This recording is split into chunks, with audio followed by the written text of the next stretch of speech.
عمل صالح کس کو کہا جاتا ہے؟ کامیابی حاصل کرنے کے لیے ہمیں کیا کرنا چاہیے؟ اور قرآن مجید کی نگاہ میں موت کی حقیقت کیا ہے؟ آئیے جانتے ہیں ان سوالوں کے جوابات کے بارے میں ہمارے آج کے اس ایپیسوڈ میں۔ بسم اللہ الرحمن الرحیم۔ محترم ناظرین، سلام علیکم۔ سبیل قرآن کے اس تفسیری پروگرام میں ایک بار پھر آپ کا خیر مقدم کرتے ہیں۔ آج آپ کے سامنے سورہ عنکبوت کی آیت نمبر 57 سے 60 تک کی تفسیر لے کر حاضر ہوئے ہیں۔ تو آئیے سب سے پہلے اس سورہ کی آیت نمبر 57 کی تلاوت کو اس کے ترجمے کے ساتھ سنتے ہیں۔ کتاب انزلناه الیک مبارک لیدبروا آیاته ولیتذکر اولو الالباب۔ بسم اللہ الرحمن الرحیم۔ کل نفس ذائقۃ الموت ثم الینا ترجعون۔ ہر شخص ایک نہ ایک دن موت کا مزہ چکھنے والا ہے، پھر تم سب آخر ہماری ہی طرف لوٹائے جاؤ گے۔ تلاوت اور ترجمے کو سننے کے بعد اب آئیے اس آیت میں موجود نقطے کو بھی سنتے ہیں۔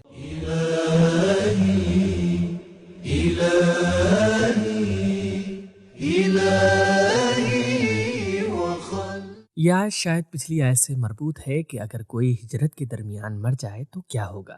یہ آیت جواب دے رہی ہے کہ جب ہجرت کرنا ضروری ہے تو موت سے کیا ڈر، کیونکہ موت تو سب کو آنی ہی ہے، لیکن موت پر انسان کا خاتمہ نہیں ہے، بلکہ تم پلٹ کر ہماری ہی بارگاہ میں آؤ گے اور ہم تمہیں ہجرت اور اللہ کی راہ میں موت آنے کی جزا دیں گے، اور جن ظالموں نے تمہیں ہجرت کرنے پر مجبور کیا تھا ان کو سزا دیں گے، چاہے سزا اور جزا میں تھوڑی دیر کیوں نہ ہو جائے۔ ثم طولانی وقت کو بیان کرتا ہے۔ نقطے کو سننے کے بعد اب آئیے آیت کے پیغامات کو بھی جان لیتے ہیں۔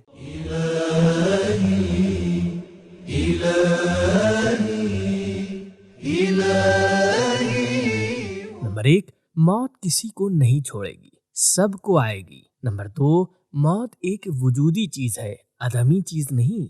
نمبر 3، موت خاتمہ نہیں ہے بلکہ اپنی ابتدا کی طرف پلٹنا ہے۔ آئیے اب آیت نمبر 58 کی تلاوت کو اس کے ترجمے کے ساتھ غور سے سنتے ہیں۔ والذین آمنوا وعملوا الصالحات لنبوئنهم من الجنة غرفا تجری من تحتها الانہار خالدین فیها نعم اجر العاملین۔ اور جن لوگوں نے ایمان قبول کیا اور اچھے اچھے کام کیے ان کو ہم بہشت کے جھروکوں میں جگہ دیں گے جن کے نیچے نہریں جاری ہیں جن میں وہ ہمیشہ رہیں گے۔ اچھے چلن والوں کی بھی کیا خوب کھری مزدوری ہے۔ آیت نمبر 58 کی تلاوت اور اس کا ترجمہ سننے کے بعد اب آئیے اس میں موجودہ نکات کو بھی جان لیتے ہیں۔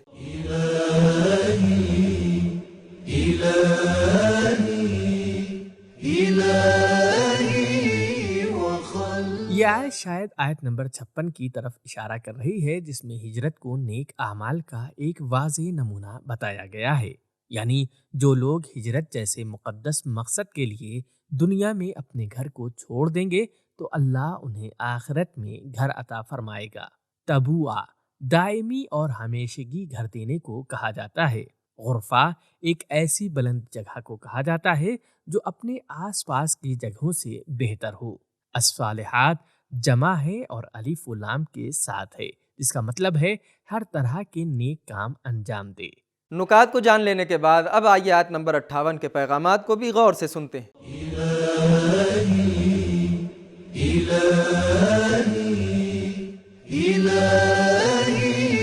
نمبر 1، نیک کاموں کی اہمیت تب ہے جب ایمان کے ساتھ ہو۔ نمبر 2، جنت میں جانے کی شرط ایمان اور نیک اعمال ہیں۔ نمبر 3، اللہ نے مومنوں کے لیے جنت کی ضمانت لی ہے۔ لنبوئنہم لام اور نون تاکید کے ساتھ آنا یقینی ہونے کی علامت ہے۔ نمبر 4، جنت کے گھر بہت بہترین ہوں گے۔ غرفن نکرہ ہے اور تنوین کے ساتھ آیا ہے جو عظمت اور بزرگی کی علامت ہے۔ نمبر 5، جنت کی نہریں ہمیشہ جاری رہیں گی۔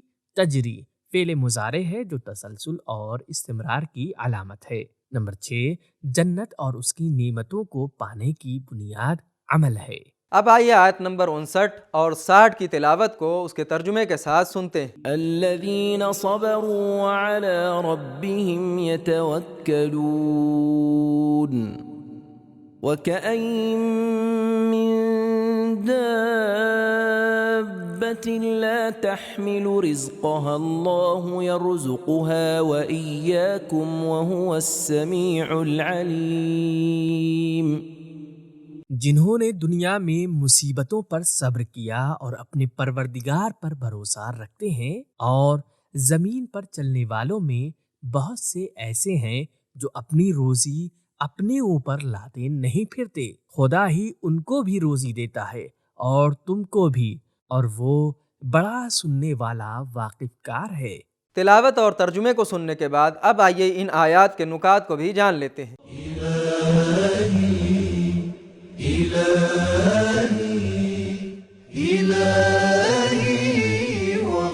تحمل حمالہ سے بنا ہے، جس کا معنی ہے کسی کی پرورش کو اپنے ذمہ لینا، اور رزق کو حمل کرنے کا مطلب شاید آنے والے وقت کے لیے اسے جمع کرنا ہو۔ آیت نمبر 56 میں ہجرت کا حکم دیا گیا، اور اس آیت میں ارشاد ہوتا ہے اللہ کی راہ میں ہجرت کرنے والے اپنے رزق و روزی کی فکر نہ کریں۔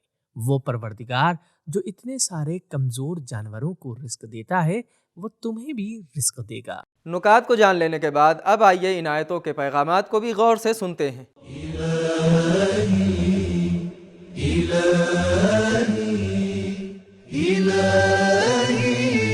نمبر 1، صبر اور اللہ پر بھروسہ کرنا نیک اعمال کے 2 واضح نمونے ہیں۔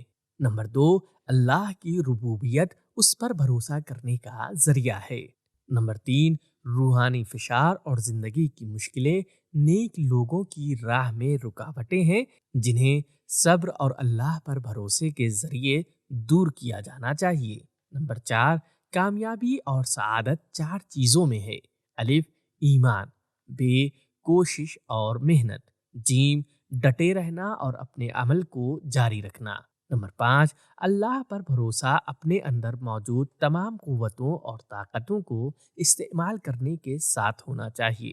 صبرو گزشتہ زمانے کی خبر ہے، یعنی وہ لوگ اپنی تمام قدرت اور طاقت کا استعمال پہلے کر چکے ہیں، اور یتوکلون مستقبل کی خبر ہے، یعنی آئندہ آنے والے ایسے خطروں اور حادثات میں جن کی پیشین گوئی نہیں ہوئی ہے اللہ پر بھروسہ کرے گا۔ نمبر 6، اپنے ایمان اور توکل کو مضبوط کرنے کے لیے دوسری موجودات پر اللہ کے لطف و کرم کی طرف توجہ دینا چاہیے۔ نمبر 7، رزق اور روزی چالاکی سے نہیں ملتے۔ نمبر 8، اللہ تعالیٰ کے لیے کمزور جانوروں اور سالم اور محنت کرنے والے انسانوں کو رزق دینا ایک جیسا ہے۔ نمبر 9، اللہ تعالیٰ کا علم اور اس کا آگاہ ہونا تمام موجودات کی روزی کا ضامن ہے۔ تو ناظرین کرام، ہم نے یہ جانا کہ بہت ساری چیزوں کو عمل صالح کہا جاتا ہے، لیکن ان میں سے 2 چیزیں عمل صالح کا واضح نمونہ ہیں۔ ایک ہے صبر اور دوسرا اللہ پر بھروسہ کرنا۔ کامیابی حاصل کرنے کے لیے ہمیں ایمان، محنت و مشقت اور صبر کے ساتھ ہمیشہ نیک اعمال انجام دیتے رہنا چاہیے۔ قرآن مجید موت کو خاتمہ نہیں سمجھتا، بلکہ قرآن مجید کی نگاہ میں موت انسان کا اپنی ابتدا کی طرف پلٹ جانا ہے۔ یہ تھے ہمارے سوالوں کے جوابات۔ ملتے ہیں اگلے ایپیسوڈ میں، تب تک کے لیے خدا حافظ۔ سبیل قرآن، قرآنی سماج کی پہچان۔